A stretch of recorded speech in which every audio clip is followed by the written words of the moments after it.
All right, we'll say good morning. Good morning. Let us begin. Start by thanking our sponsors, our Talmud Torah sponsors, Yona Shushie Ehrenfeld, for dedicating all the shiurim and drushas this month in memory of their grandfather Yosef and then Shmuel Aron. To thank Marc Karstaedt, our Talmud Torah sponsor, for dedicating the shiurim drushas this month in memory of his mother, Chana Bat Shraggai. To thank our Daf Yomi sponsors, Richard and Judy Noodleman, in honor of their granddaughter, Nechama Gittel's Bas Mitzvah, Mazel Tov, and by the Goldstein family, wishing Howard Goldstein a happy birthday. Mazel Tov, Howard. Mazel Tov. Mazel Tov. Adneve Esim Shanim Tovos. Beautiful. Beautiful. Very special when that's what a mishpacha gives to a patriarch for a birthday present. Truly beautiful. Howard Zachisa. Zachisa. All right, and of course, we dedicate our learning Le'ili Nishmos, the 45 Kiddushim who perished in Meirona Lag BaOmer, and as the Levayis continue into today, as I mentioned before, today being a national day of mourning in Eretz Yisrael, it behooves us to dedicate our Torah, our Talmud Torah, Le'ili Nishmas, some for the benefit of the Neshamas, for the benefit of the Mishpachos who have been left behind, and for the benefit of Klal Yisrael. And both say again, as I mentioned before, we said that till after davening. Today is a national day of mourning, and it's important. I don't know practically how that plays out, what that means in Israel, besides the flags being lowered, I'm sure, and manifests in a variety of ways. But it's important to understand that what it means, as I mentioned yesterday, even though we are still here, hopefully not for too much longer, but we're still here. We are part of Am Yisrael and part of Eretz Yisrael. So it behooves us, even though today is a Sunday, and a Sunday, of course, is a wonderful day for relaxation and recreation. But it's very important for us to take a little bit of time out today also to be with our brethren in Eretz Yisrael. So whether it's that you take a little bit additional time to be able to learn today, a little bit of an opportunity to recite some Kapitel of Tehillim, to daven a little bit more, to do some acts of chesed, to give tzedakah, whatever it is. But make sure over the course of the day, as Am Yisrael and Eretz Yisrael is mourning this terrible Churban, we 6,000 miles away must mourn together. Because again, it's not their loss, it's our loss. Whether we're separated by geography or whether we're separated sometimes by religious divides, we are all one Am, we are all one nation, all one heart. We should be there for each other in times of simcha and in times of tzar. So we'll say, with that, let us begin. So the beautiful daf ahead of us today. We actually got up to the top of Chaf Aleph Amud Aleph yesterday. We actually did something pretty amazing yesterday in the annals of Daf Yomi history. I got absolutely no recognition for it, but we went from Yud Tes Amud Beis to Chaf Aleph Amud Aleph over the course of one shir, which Baruch Hashem. But we're actually going to go back and let's take a look. Let's pick up from the Braisa on the bottom of Chaf Amud Beis. So starting 3 lines up from the bottom. So we already learned this yesterday a little bit, but let's actually pick up from this Braisa. So Tana Rabbanan, Shalosh Kolos Holchem Yisofa Olam Va'ad Sofo. There are 3 sounds which could be heard from one end of the earth to the other. And what are they? The Elohein, Kol Gal Chama, the sun. Remember, we saw this in yesterday's Gemara. Kol Gal Chama means the sun, the sound of the movement of the sun. Remember again, the Gemara said that the movement of the sun sounds like the sawing, right? The sawing of a carpenter through a piece of wood. So too, again, the sun cuts through the horizon as it moves forward. Oh, you know what? I forgot to. Sorry. Okay. I should remember to do these things. But, okay. So the Gemara says, so Shalosh Kolos Holchem Yisofa Olam Va'ad Sofo. 3 kolos move from one end of the earth to could be heard. So Kol Gal Chama, the sound of the sun cutting through the sky. The Kol Hamona Shal Romi, the sounds of the throngs of Rome. The Kol Neshama Sheyotze Min Haguf, and the sound of a neshama when it leaves the body. V'yesh Omrim Af Leida, some say even the sound of birth. Top of Chaf Aleph. V'yesh Omrim Af Redia, and some say even the sound of rain. Rashi says over here, Redia is Malach Hamamuna ala Shakas Haaretz. This is the Malach who's in charge of watering the earth. So you could hear the sound of rain could be heard from one end of the earth to the other. Both say this is incredible. Ubay Rabbanon Rachame Aneshama. The Rabbanon, the Chazal davened that ultimately, again, Aneshama b'shash yotzei min haguf batluha. Interestingly enough, the rabbis davened that the sound of the neshama leaving the body should not be heard. should not be heard. Now, both say, if you think about these things, it's actually quite amazing. What is obviously a Gemara like this is coming to advance some type of metaphorical message as well. So think about this in just a moment. What's the sound of the movement of the sun? That's the passage of time. Let's say one of the most profound things that occurs in this world is the passage of time, right? And the sound of the passage of time is so deafening. Is so deafening because every moment that goes by can never be retrieved, and every moment that goes by can never be reclaimed. That sound of passage of time ultimately again can be heard from one end of the earth to the other. Next, Kalamona Shalom. You're both say Rome represents anti-Semitism. Rome represents, right, Klali Esav Sone Es Yaakov, the overwhelming nature of the hatred that exists towards Klal Yisrael in this world is deafening and overwhelming. Kol neshama b'shah sheyotze min haguf, death. Both say the knowledge that life comes to an end, right? And the knowledge that life, we see God this all the time, that life is not an infinite renewable resource, but instead that life is a finite, non-renewable resource. That knowledge, that reality is deafening. It's overwhelming. The Gemara says, Leida, right? The idea that we come into this world, the sound of birth. A person is only born if they have a mission. A person is only born if they have a destiny. A person only comes into this world if they have something to do and something to contribute. That knowledge that I'm here for a reason is heard from one end of the earth to the other. Rain, we'll say, so rain, what's rain? Rain is Parnassah. The knowledge that my Parnassah ultimately comes from the Ribbon Shalom, that it's true. I have to put in my effort. I absolutely have to put in my effort. I have to put in my ishtadlus.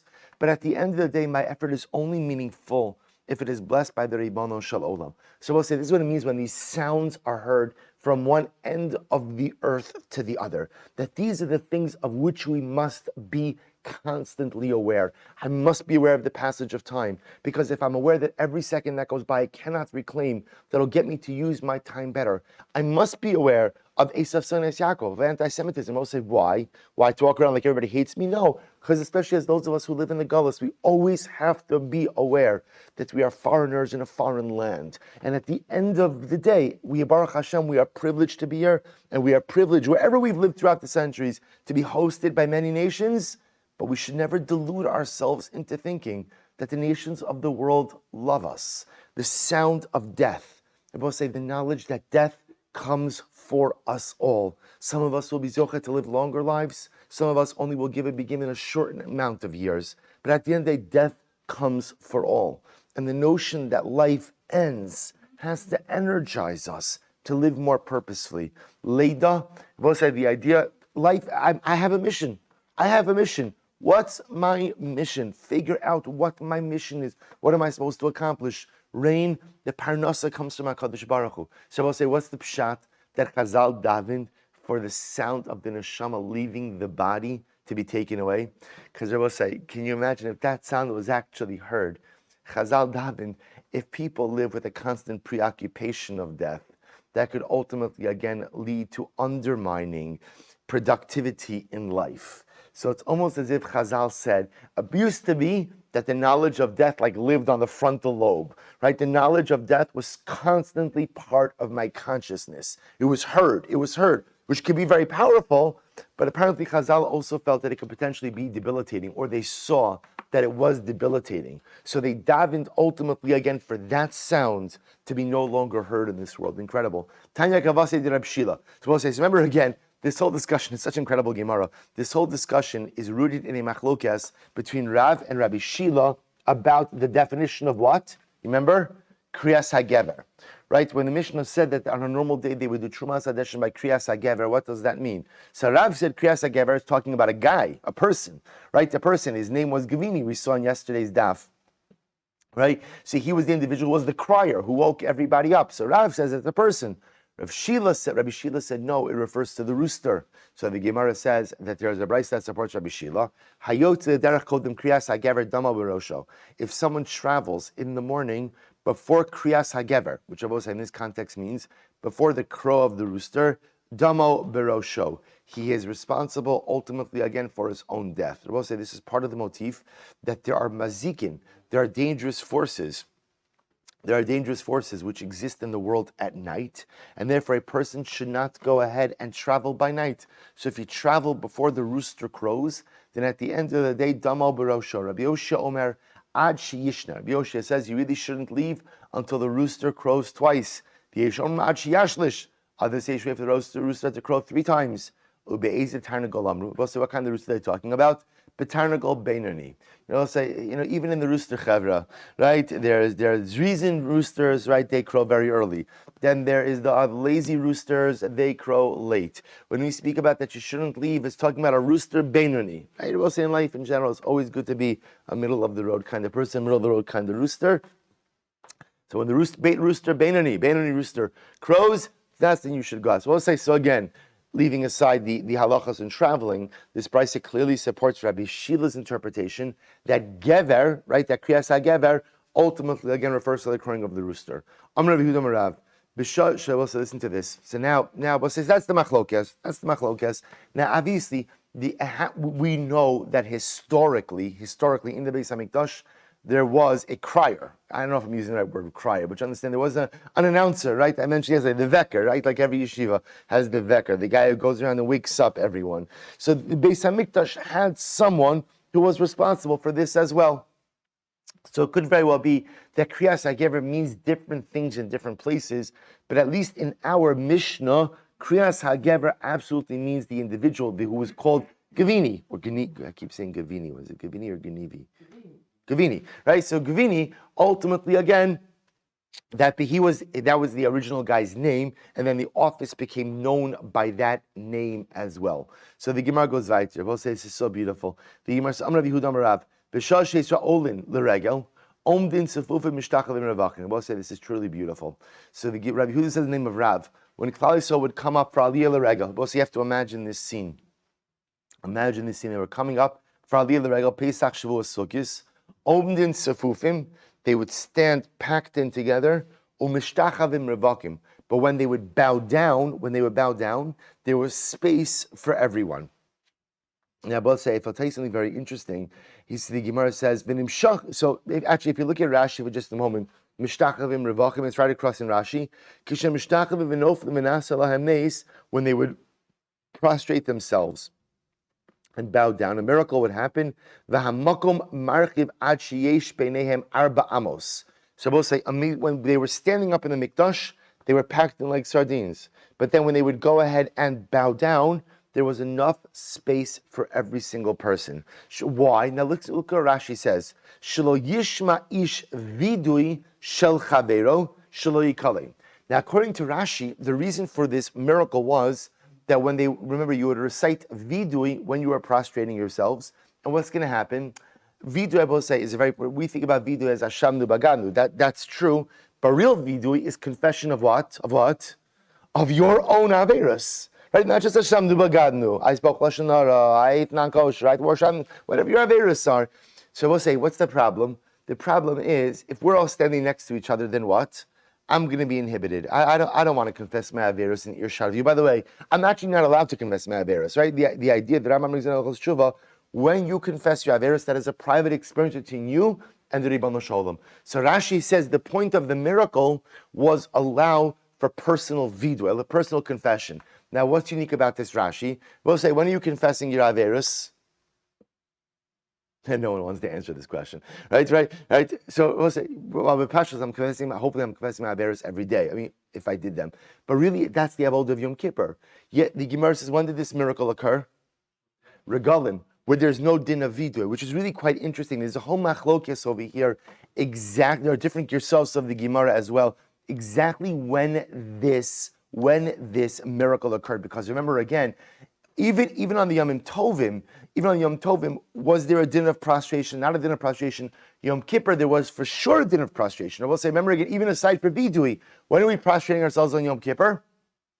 We do this to this very day. Remember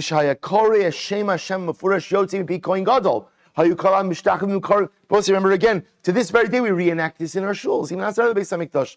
So it's interesting, prostration played a major role in the Beis Hamikdash, dafka on Yom Kippur. But it's interesting that the Gemara understands the miracle to be occurring during the regalim. Okay, just something to think about. But I just want to point out that according to Rashi, The real miracle took place on Yom Kippur so that everybody should be able to prostrate and recite their vidui in private. The Gemara says, listen to this. And I both say this is actually incredible. There was such an incredible number of people who came to the Beis Hamikdash that literally the Jews encircled the entire Beis Hamikdash. So we'll say actually they were inside of the walls of the Beis Hamikdash, and what they did is they kind of extended out of Ezras Yisrael. They extended out of Ezras Yisrael. Because also remember again, we saw in our diagram, we're not going to go into the diagram today, but we saw that the way you would remember, if you're coming in the east entrance of the Beis Hamikdash, you keep going through what we call the Ezras Nashim, you hit a gate. The one gate on the eastern side, which was called a little bit of Chazar, the one gate on the eastern side, Shar Nikanor. Excellent. You'd walk into Shar Nikanor. The 11 Amos after Shar Nikanor were called Ezras Yisrael. During the Yom Tovim, there were so many Jews there. I will say it's actually, if you think about it, it's very haunting to learn this Gemara in light of the events, right? The mass gatherings in Lag BaOmer and Meron. But it's incredible. You see that the Jews came into the Beis Hamikdash, and there were so many people there that they actually crowded around the Beis Hamikdash. So obviously, that was very soothing. Thank you. Right. So ultimately, again, they would go ahead and crowd around the Beis Hamikdash to the point that they would even be behind the Kodesh. So if you can imagine, they filled the entire perimeter of the Beis Hamikdash, not going where the Mizbeach was, not going where the Tabos were. So if you could, in your mind, remember the image of the Beis Hamikdash, well, I'll just show it to you very quickly.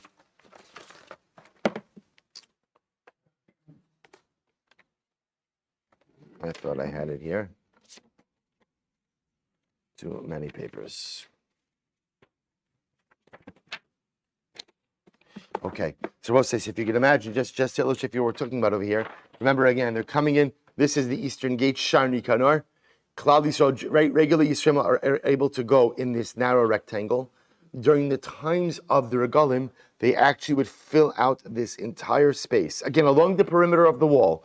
And then the 11 Amos behind the Kodesh HaKadoshim is what we're referring to right over here. These 11 Amos, and behind it, they would come along this entire perimeter. Not coming again in this area, because this is where the Kohanim were doing their avodah, but along the entire perimeter. And the Gemara is saying, even behind the 11 Amos, ultimately again behind the Kodesh HaKadoshim. So the Gemara says as follows. The Gemara says, good. My kamar, hachi kamar. Chaldish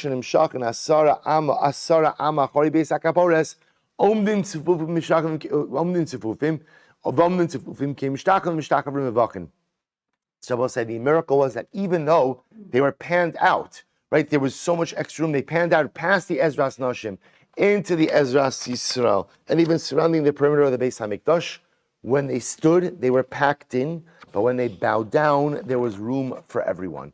And Rabbi say, this is one of the 10 miracles that was done in the Beis Hamikdash. So we're going to see now, we're going to go through the 10 miracles that was, I promised you, an incredible daf. I promised you an incredible daf. And the Meretz Hashem, now we're going to go through the 10 miracles of the Beis Hamikdash. But I'm going to come back, because I just want to get through a little bit more Gemara. There's a beautiful, beautiful idea about this particular miracle of Omdim, Tzivuvim, Mishtachavim, Revachim. We'll get to it in just a moment. This nan, Asara Nisim Nasu Beis Hamikdash. There are 10 miracles which were performed in the Beis Hamikdash. Number 1, Lo epila isha mereach basar hekdish. A woman never miscarried from smelling the sacrificial meat. Now, Rashi points out, what does this mean? When a woman is pregnant, so she develops cravings. So again, let's say a woman is coming to Yerushalayim, she's coming to the Beis Hamikdash, and what happens? You smell the burning meat in the car. We'll say, you have to imagine the aroma coming to the Beis Hamikdash must have been incredible, right? What does it smell like? Smells like a barbecue, right? It's mamish, like a national barbecue. It's incredible. So what could happen? A pregnant woman could develop cravings. And again, if a pregnant woman develops cravings and those cravings are not fulfilled, it could be dangerous to her. So again, it never happened that a pregnant woman developed a dangerous craving from the meat of kachim. Sacrificial meat never went putrid, right? It never went putrid. A fly was never found in the butcher chamber, which Abba says is an incredible miracle. There was never a situation where the Kohen Gadol became a Baal Kari, had a seminal mission on the night of Yom Kippur. It never happened that there was some kind of disqualification in the barley which was harvested for the Omer. But remember again, we harvest barley. We remember again, the carbon Omer is offered up on the second day of Pesach. We go out the night of the second day of Pesach to harvest that barley. Now remember, they don't harvest a lot of barley. They only harvest what they need, which means that if you were to bring that barley to the Beis Hamikdash and then something were to happen to the barley, you would be out of luck for the carbon Omer, at least temporarily. So a miracle happened. There was never a psul. There was never ultimately, I remember, barley is also first starting to ripen that time. So it's not an abundance of barley. So they would go, harvest what they needed, come back to the Beis Hamikdash. If there was some type of psul that ultimately, again, could significantly delay the offering of the carbon omer. The Gemara says, never happened. If you look at Rashi, Rashi says over here, v'lo nimtza psul ba'omer, shem yera bo psul, because if some disqualification would happen to the barley, ein acher lahavi tachtov, there is no other barley to offer, shu niktzar belel matzah yamtiv, ve'imar ben liktzar elakafi ashir. We'll say again, they didn't harvest a lot of barley. They only harvested what they needed. So if there was a psul, if there was some type of disqualification, you would mamish be out of luck with the carbon. Next, the Gemara goes on, ubishtei alechem. Similarly, again, there was never a psul n'shtei alechem. That's the loaf offering of Shavuos. Ubelechem aponim. Nor was there ever a psul lechem aponim. Omdim Tzefufim Mishtachavim Revachim. They would stand when they were packed in by the regalim. They would stand shoulder to shoulder, but they would bow down, and there was room for everyone. V'lo hizik nachash va'akav b'Yerushalayim me'olam, and no one was ever harmed by a snake or a scorpion in Yerushalayim. So isn't that incredible? V'lo amar adam lachavero sarli hamakom sha'alim b'Yerushalayim. And I will say, because on the regalim you had such a convergence of people in Yerushalayim, no one ever said sarli hamakom. Right? No one ever said there's not enough space for me to go ahead and find a place to stay or find a place to eat. Rashi points out sarli hamakom mizonosai dichukim dirasi dichuka. No one ever said I can't get a reservation in a restaurant in Yerushalayim. Right? And no one ever said I can't find a place to stay. But I want to tell you something amazing. The Chassam Sofer comments on this Gemara, and he says, how could that be? Right, think about this for just a moment. Just logistically, how can that be? How could Yerushalayim go ahead and accommodate everyone? I'm saying, so you could say, what's the answer? It's a miracle. Okay, remember again, this is the list, the Asara Nisim. We'll say the Chassam Sofer says something so beautiful. The Chassam Sofer says, sometimes there wasn't a place to stay for everyone. And sometimes there wasn't enough food. What was the miracle? V'lo amar adam sarli hamakam. The miracle was no one complained. That was the miracle. No one complained. Now we'll say, so first of all, it's a miracle for Jews not to complain. That's Aleph, right? I will say, we're thinking about it, just what's the beauty of it? What's the miracle? The miracle, I will say, you ever sometimes with, maybe you have a family gathering, or maybe it's where it's uncomfortable, it's squishy, but when you're with people who you love, you really don't care. When you're with people who you love, the experience itself is so beautiful and so meaningful that the physical discomfort really does not erode the experience. The Chassam Sofer says, the regalim, we're going to have this in Mirat Hashem very soon again. And can you imagine that scene of all of us coming together to Yerushalayim? The traffic is going to be horrendous, right? And the congestion, it is going to be overwhelming. And if you don't have a place to stay, I think I saw Jerry on here. I'm staying by Jerry in Meretz Hashem, right? But if you don't have a place to stay or you don't have somewhere to go, it's going to be a to-do. I will say, but who doesn't want to get stuck in that traffic? Can you imagine what that is? Yeah, you've got to pack up the car early Erev Yom Tiv, right? It's a half-hour trip. But we're leaving ourselves 6 hours to get there. Why? Because the streets are going to be... I will say, is anyone going to complain about that traffic? Is anyone going to complain? Or when, again, you can't get a reservation in a restaurant in Yerushalayim, right? Is anyone going to complain? V'lo amar adam tzarli hamakom sha'alim b'Yerushalayim. The Chassam Sofer says that's the miracle, because it was so great to be with your people. It was so great to be with Am Yisrael. It was so great, ultimately, to be part of this incredible, magnificent national endeavor that no one complained. That was the miracle. That's Chassam Sofer. Others say no. Kipshuta kimashmo. The miracle was somehow there was enough space for everyone. Okay, good. So the Gemara says, interesting enough, Pasuk, we may touch the same Yerushalayim. Now, both say, remember again, the Gemara just gave a list of 10 miracles which occurred. Now, the Gemara said, these are 10 miracles which occurred in Yerushalayim. But in reality, 10 miracles that occurred in the Mikdash. The first 8 were in the Mikdash. The last 2 were in Yerushalayim, right? Remember again, miracles 9 and 10 is there was never a snake or a scorpion in Yerushalayim. And number 10 was V'lo amar adam sarli amakam. Person never said, there's not enough space for me. So you told me 10 miracles in the Mikdash, but in reality, you only listed 8 in the Mikdash and 2 in Yerushalayim. To which the Gemara says, Ika tartiach b'nais Mikdash. There are actually 2 other miracles in the base of Mikdash. What are they? Disanyo, me'olam lo kibu gishamim eisha atzei ma'aracha. So we'll say, so first of all, another miracle was the rain never extinguished the fire of the Mizbeach. The rain never extinguished the fire of the Mizbeach. Furthermore, again, the smoke which came up from the Ma'aracha, right? The smoke that came up from the Mizbeach, we'll say, rose in a straight pillar. And no matter how strong the wind was, at the end of the day, nothing dissipated the column of smoke. So the Gemara says, V'suleka, are there no other miracles? V'ha'avatanya Reb Shmaya, Reb Shmaya Mekol Nevo, he's Reb Shmaya from Kol Nevo, that's the name of his place. Shivrei Klei Cheres Nivla'in Bimkoman.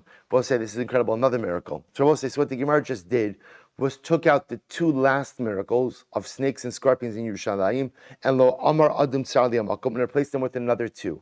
The other 2 were again that there was the rain never extinguished the fire in the Mizbeach, and the pillar of smoke which rose from the Mizbeach went up in a straight pillar. I just want to point out, all of these miracles have incredible metaphorical significance. Because remember again, the Ribono Shel Olam never does non-purposeful miracles. There are either utilitarian miracles necessary to remedy some type of immediate need like Kriyas Yamsuf, or there are message miracles, which are miracles done for the purpose of conveying to us some type of dramatic message. So again, this is beyond the scope of our shir today, but we'll find the opportunity. Maybe each of these miracles, actually Rabbi Yisrael may allow Shlita in his Perush and Pirkei Avos. This is a Mishnah in Pirkei Avos as well. Asar Nisim Nasul Avasim Beis HaMikdash has actually a beautiful metaphorical significance. He gives beautiful explanations, and we'll find the time to Meretz Hashem do it. So the Gemara goes weiter. Are these the only miracles? There are other miracles. So the Gemara says, Shmaya says, Shivrei Klei Cheres Nivlan Bimkoman. We'll say, remember again, when the Kohanim would eat of the karbanos, they would eat of the karbanos in earthenware utensils. Now, what would you do with the earthenware utensils when you finish eating the karban? You had to smash them, because there was nothing you could do with them. Because remember, earthenware absorbs, but the absorptions cannot be extracted. So when the Kohanim would finish eating their karbanos, they would literally smash the earthenware utensils. So we'll say, Kohanim eat a lot of karbanos. So what happens to all of the shards? Miraculously, they were absorbed in place. In the Beis Hamikdash itself, Abaye said, Abaye says another miracle, that literally the crop and the feathers of the Ola Sa'of, the bird Ola, were absorbed in place. The Dishon, right, the ashes of the Mizbeach and of the menorah, when they were placed on the ground, were absorbed in place. To which the Gemara says, well, there's a lot of other miracles. To which the Gemara says, Psulei tlasahavu chashvinu bechai. So now what the Gemara is going to do is try to collapse the original list a little bit. Because remember, again, the way the Mishnah started was, there are 10 miracles which happened in the Beis HaMikdash. So we're kind of locked in to that number 10. What the Gemara now is going to do is as follows. The Gemara is going to go ahead and say, the 3 miracles which dealt ultimately again with psulin. Or as the Gemara said, there was never a psul in the Omer. There was never a psul in the Shtei HaLechem, and there was never a psul in the Lechem HaPonim. Let's make those 3 into one, right? We'll call those, there was never a psul in the Beis HaMikdash miracles. All right, we could collapse it into one. Chashvinu bechad, apik trei, va'ayli trei. Then you could include these other 2 miracles as well. If that's the case, beluin nami trei chashvinu bechad. If that's the case, then I will say again, all of these miracles about absorption, right? The absorption of the kli cheres, the absorption by the bird offering, the absorption of the ash. You could also go ahead and collapse that into one. If that's the case, chasru lahu, then you're missing one miracle. You see, there is another miracle. We'll see. What's the other miracle? We'll say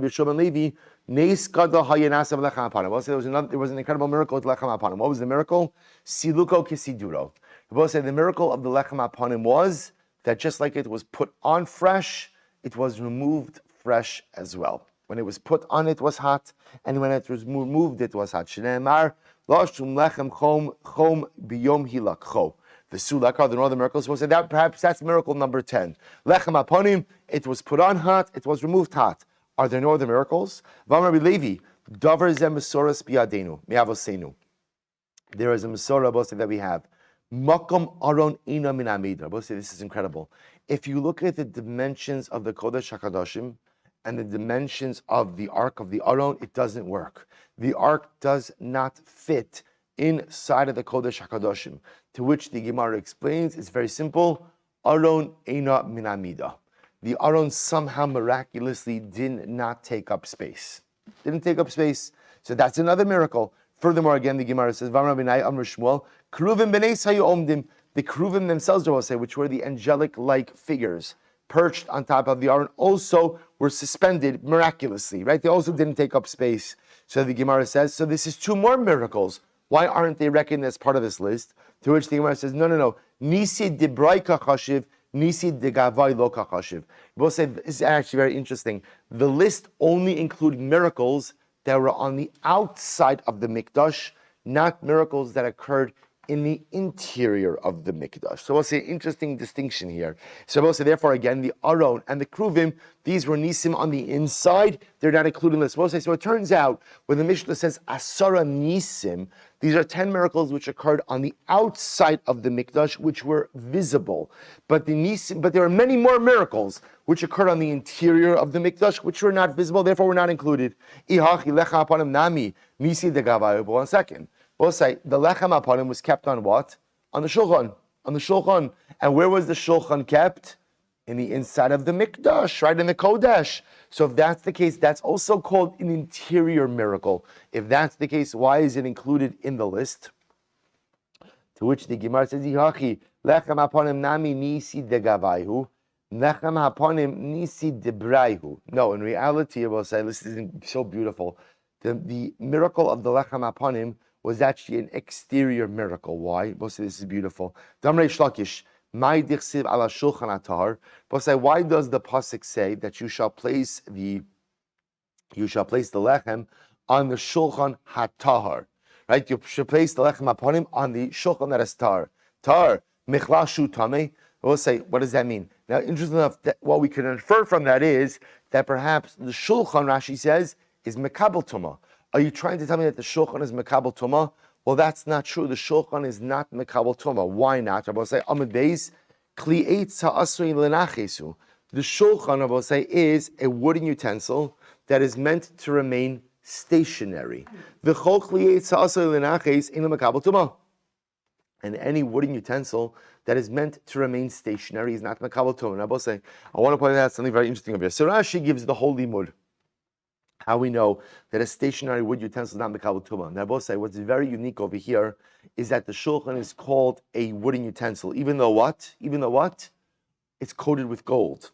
So we'll say we learned. Remember again when it comes to, let's say, well, we learned Yosef Zara, clay kunya, utensils that are coated with some type of exterior coating. Generally, the utensil takes on the identity of the exterior coating. By the shulchan, it's different because the Torah itself calls the shulchan eitz. So therefore, even though the shulchan is coated in gold, it's covered in gold, l'maaseh it is considered to be a kli eitz. So a wooden utensil that is meant to remain stationary is not mekabel tumah.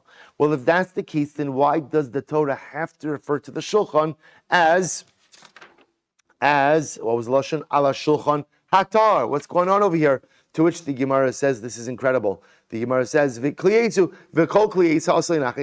wooden utensil that is meant to remain stationary, it's not mekabel tumah. Furthermore, could serve as a barrier to the tumah. So we'll say, so therefore, why does the Torah have to refer to the shulchan atar? This is incredible. Because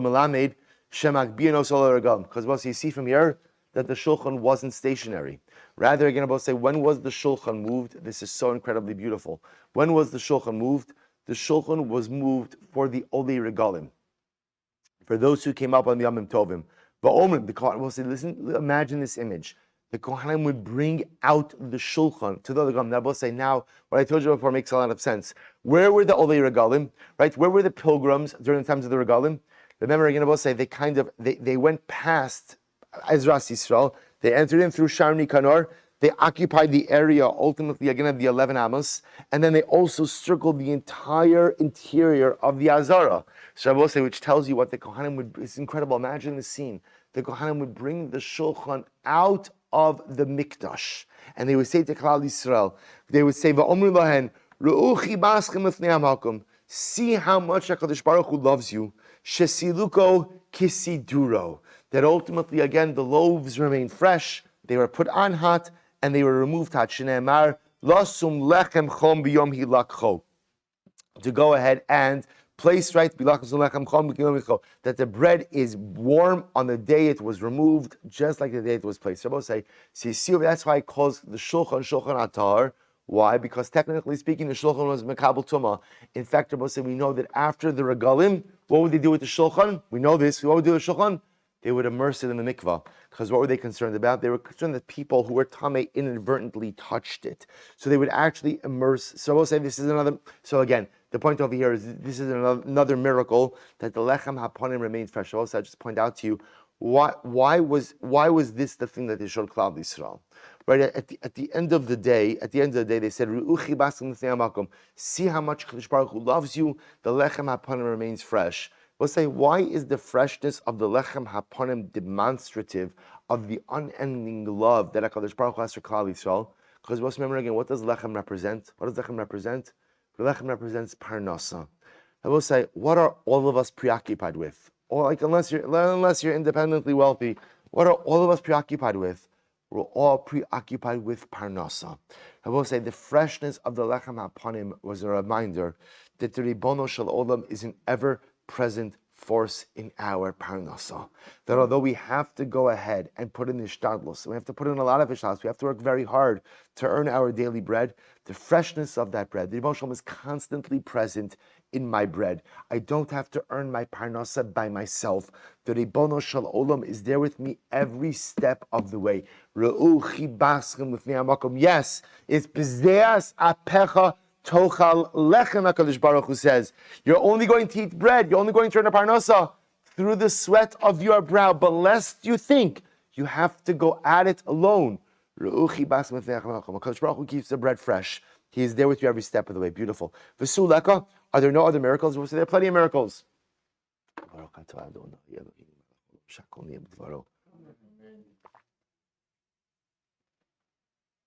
There are plenty of miracles. We'll say this is incredible. When Shlomo built the Beis Hamikdash, he planted golden trees and golden vines. And what did they do? This is incredible. And the golden trees and the golden vines would yield golden fruit. Golden fruit. And then when the wind would blow, no shrin, the fruit would fall off the tree, the grapes would fall off the vine. Shneimar, Yirash kalavanon pirio. Literally again, the rustle, right? The rustle will go in and cause the fruit to come off. And when our enemies came into the Beis Hamikdash, Yavash, these golden trees and these golden vines dried up. Shneimar, uparach levanon umlal. V'asira Kadosh Baruch Hu lachziran. And also when Mashiach comes, the golden trees of Shlomo and the golden vines of Shlomo are going to come back into blossom. Shneimar, paroach tifrach v'sagal avgilas ra'anan kavod halavanon nasan la. Both say incredible. So why aren't these included as well? And both I just point out, by the way, not for now. There's a whole discussion. You're not allowed to plant trees on the Har HaBayis. Which I will say, by the way, if you ever have the schos to go ahead and go on the Har HaBayis, right, with the proper preparations and with the proper tour, you'll notice something amazing. There's a ridiculous number of trees planted on the Har HaBayis. So understand that is a shtach by the waqf. Right? We'll say, in other words, that unfortunately sometimes our antagonists understand our halachas as well. There's a premeditated effort to plant trees on the Har HaBayis because we don't plant trees in the Harabayis. We'll say it's incredible. It looks beautiful. You look at it, there's so much green, right? There are no trees in the rest of Yerushalayim, right? But amazing enough, on the Harabayis, it's such a concentration of trees that is done to spiritually repudiate our claim. We do not plant trees in the Harabayis for one simple reason, out of a concern for Asherah. Remember again, the Asherah tree was a prominent from Avodah Zarah. So there's a whole discussion in the Rishonim ultimately about how Shlomo Melech was able to plant things on the Harabayis. Okay, not for now, just pointing out. So the Gemara says, so you see these miracles, why don't you include the golden trees, the golden vines? To which the Gemara says, we'll say first wide line, Nisi dikavi loka chashiv. So we'll say, interesting enough, the Gemara says, miracles that were established, that were fixed in place, we don't count. We don't count. But Rashi says, dikavi kavuim va'omdin tamid bimkoman. Miracles which were kind of embedded in place and happened every day, we don't count those as the list. Say, which by the way is such an incredible musar. In general, miracles which occur every single day, we generally don't count as miracles, even though they are no less miraculous than the episodic miracles. Human nature is such that those things that you see every single day become part of nature and lose their miraculous identity, even though they are no less miraculous, again, as I mentioned, than the episodic miracles of life. So, say, isn't this incredible?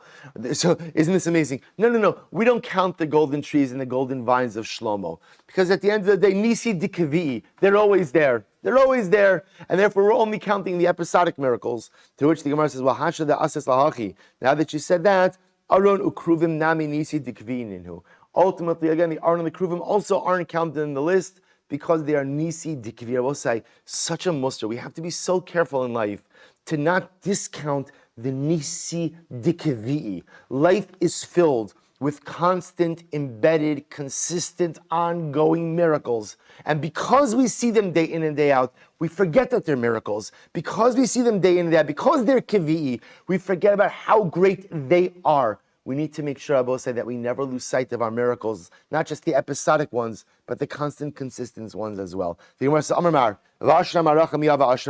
we'll say, now remember again, one of the miracles that was quoted was that the smoke of the ma'aracha, we'll say the ma'aracha is the pyre. Remember again, there was a wood pyre in the Mizbeach. The smoke ascended in a straight column. So the Gemara says, was there smoke from the ma'aracha? Was there smoke from the fire in the Mizbeach? V'atanya, we learned, there were 5 things which were said about the fire of the ma'aracha. Revutza ka'ari. We'll say number 1, this is incredible. The fire itself took on the appearance of a crouching lion. Ubara kechama. The fire itself was as clear or as luminescent as the sun. V'yesh ba mamish. The fire itself had mamashas, or we'll say, right? Had a what's the word? Was it a consistency? A substance. All right, I was going to say like a substance to it. Vocheles lachin kiyavation. The fire was so powerful that it could consume liquids the same way it consumed solids. Ve'eno ma'ale ashan. And it did not give off smoke. So you just told me one of the miracles was that what? Was that ultimately, again, the smoke went up. Now we're saying that one of the miracles of the ma'aracha, fire of the ma'aracha, is that it didn't give off smoke. To which the Gemara says, no. Ki ka'aminon b'dehedyot. Both say, remember again, this is incredible. There were two fires on the Mizbeach. There was the Ishtamid, the fire that came down from the heavens, and then there was the fire that the Kohanim were obligated to burn. So the fire that came down from Shemayim, that fire did not generate any smoke. But the fire that the Kohanim had to make, that was an obligation day in and day out, that fire produced smoke. And it's about that smoke that the Mishnah said one of the miracles was the smoke went up in a straight pillar and did not dissipate. So the Gemara says, Desanya, V'nasnu b'nei Aaron HaKohen ish al mizbeach, even though there was a fire that came down from the heavens, mitzvah lahavi min hahedrot. There was a mitzvah for the Kohanim to kindle their own fire each and every day. Revutza kari. So we'll say the Gemara says the fire, right? The fire of HaKadosh Baruch Hu was crouching like a lion. Vatanya Amr Bichanina Skana Kohanim Aniri Isi. Bichanina Skana Kohanim said, I saw that fire urevutza kekelev, and the fire was crouching like a dog. So which one is it? Is like a lion, like a dog? Lokasha. I will say, in the first base Hamikdash, the fire that came down from Shemayim ultimately was crouching like a lion. representing the prowess of the Bayis Rishon. The fire that came down in Bayis Sheni was like a dog, still powerful, but not like a lion. One second more. So Mikdash Sheni Mihavi, was there a fire that came down from the heavens in the second Beis Hamikdash? V'amar Shmuel bar Inei, Mai Dechsiv, the Erzabo v'ichabda, or v'ikabed v'karinan v'ichabda, Mai Shad b'chusay. So we'll say the word ikabed is missing a hey, but we read ikhabda to teach us that there are 5 things, the mechusar hey, there are 5 things that were different, 5 things missing from Bayis Rishon to Bayis Sheni. And what were those 5 things? Elu chameshes dvarim shayba mikdash rishon mikdash sheni. The Elohim. Here are the 5 things. Aron v'kapores, or Aron v'kapores akruvim. That's all one, right? There was no Aron, there was no ark, which meant there was no lid. There were no kruvim. That was missing. That's all one though. Eish, no fire came down from the heavens. Ushchina, the divine presence did not rest in the Bayis Sheni as it did in Bayis Rishon. Ruach HaKodesh, no spirit of prophecy. V'urim v'tumim. And there was no Urim V'Tumim, I will say. Remember again, the Urim V'Tumim is the piece of parchment with the 72 ineffable letter, 72 letter ineffable name of Hashem that was slid into a fold into the Choshen and kind of acted as the battery, the spiritual battery for the Choshen. That you were able to ask the Choshen questions and the Rebbe Shalom would respond through the Choshen. That was not present in the Bayis Sheni. So the Gemara says, Amri in Miyahava Siyui Lohava Messiah. So we'll say this is very interesting. So the fire was there even in the second Beis Hamikdash. There was fire, but amazingly enough, the fire that came down from the heavens did not assist in consuming the karbanos. So I'll say, isn't this incredible? So the fire was there. This is incredible. The fire did come down even in Bayis Sheni.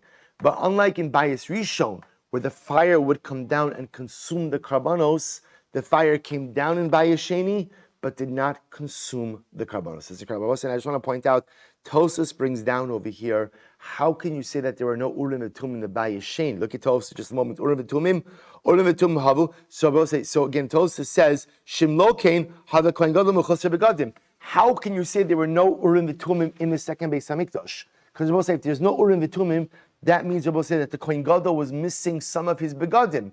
Well, the kohen gadol who's mechuser begadim can't do the avoda. Therefore, Tosas says they were there.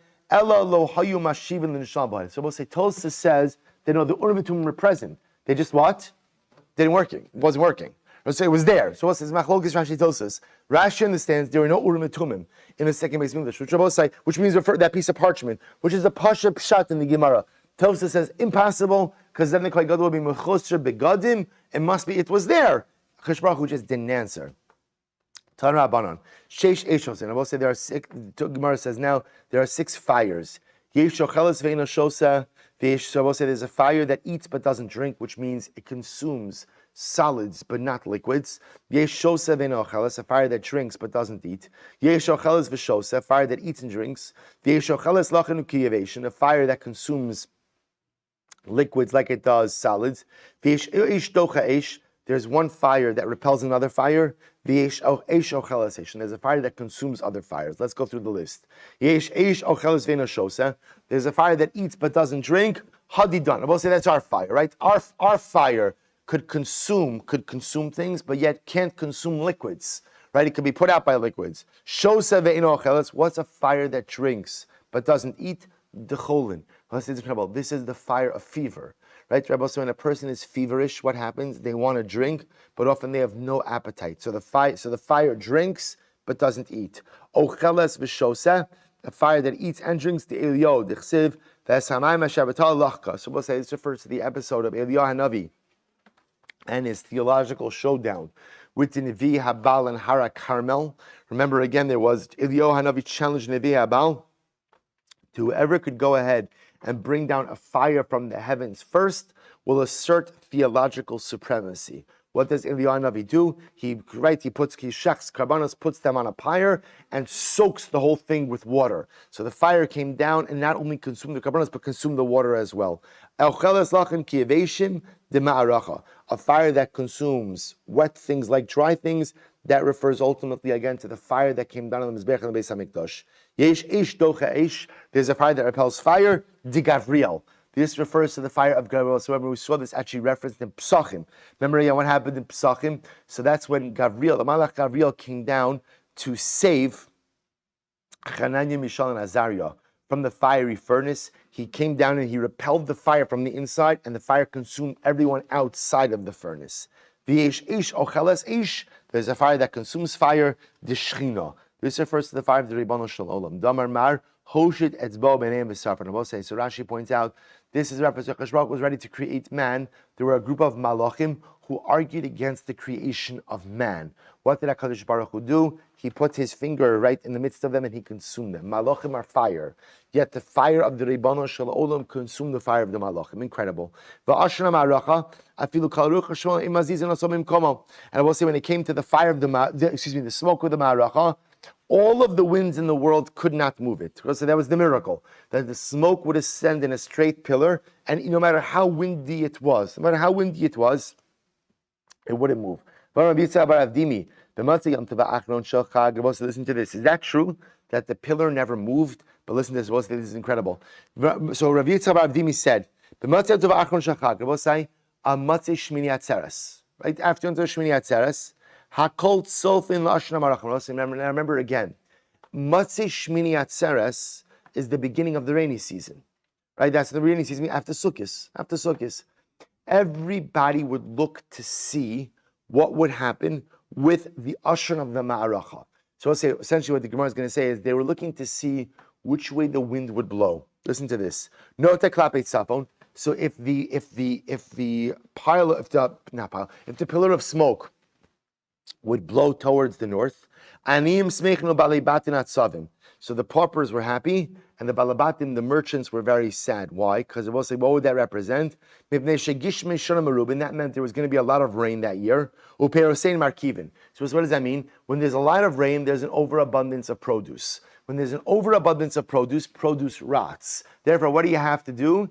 You have to sell cheap in order to get rid of your inventory. So who's happy about selling cheap? The paupers are happy, the merchants were not happy. Not a klapi darum. If the pillar of smoke shifted towards the south, that meant there would be less rain. So the paupers were sad because that meant there'd be less produce, higher prices. The paupers were sad, the merchants were happy. Not a klapi mizrach. If the pillar of smoke shifted or slanted towards the east, everybody was happy because it will say if the east meant there would be just enough rain, so there'd be enough produce, but so that you wouldn't have to sell it at a premium, but also wouldn't also have to sell it cheap. So the merchants would make their money, and the aniyim would have ample supply. The Gemara says, "Klape ma'arav," but if the pillar of smoke slanted west, hakolat savin, everybody would be sad because it will say that would mean there would be insufficient rainfall, and therefore they weren't happy enough produce.